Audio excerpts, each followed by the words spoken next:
Welcome to Inside Politics. I'm Chris Farco with Don Braid of the Calgary Herald. Don, on Sunday, the NDP government introduced a new Alberta carbon tax. It will raise at least $3 billion, it's projected, by 2018. It will hit consumers at the pumps as well as the home heating bills.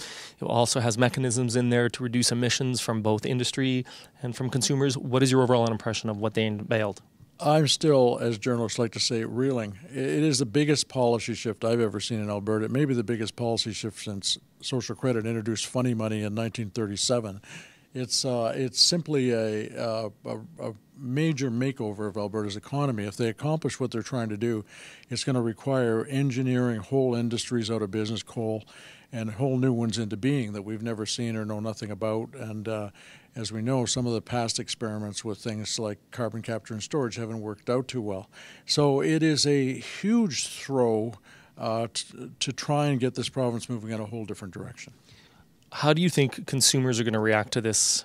The idea of a carbon tax on gasoline, paying extra at the gas pumps, paying more for fuel oil or natural gas or electricity, all of these things that we use daily. It's going to be, and of course they are promising that lower middle income people will not pay more because they will get some kind of rebates. But how does that account for the person who has to drive a lot at their own expense in their work and others who don't? Rural Albertans. Right. There's no way to distinguish when you start giving people some kind of rebate between people's consumption levels, and it's supposed to be a tax on consumption.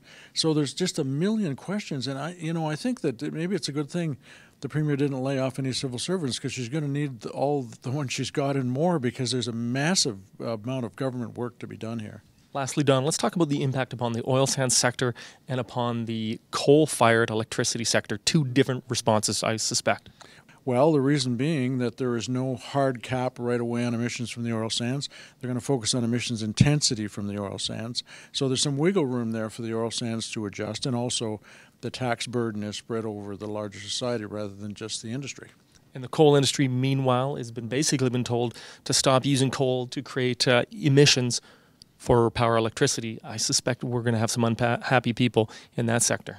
Well, the government's promising to compensate the communities, to work with unemployed workers. They say they concede that there will be people thrown out of work by the closure of these coal-fired plants earlier than anticipated, and the government promises to work with them in various ways and offer all kinds of supports.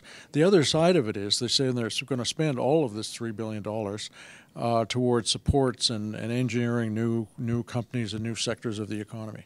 All right. Thanks, Tom.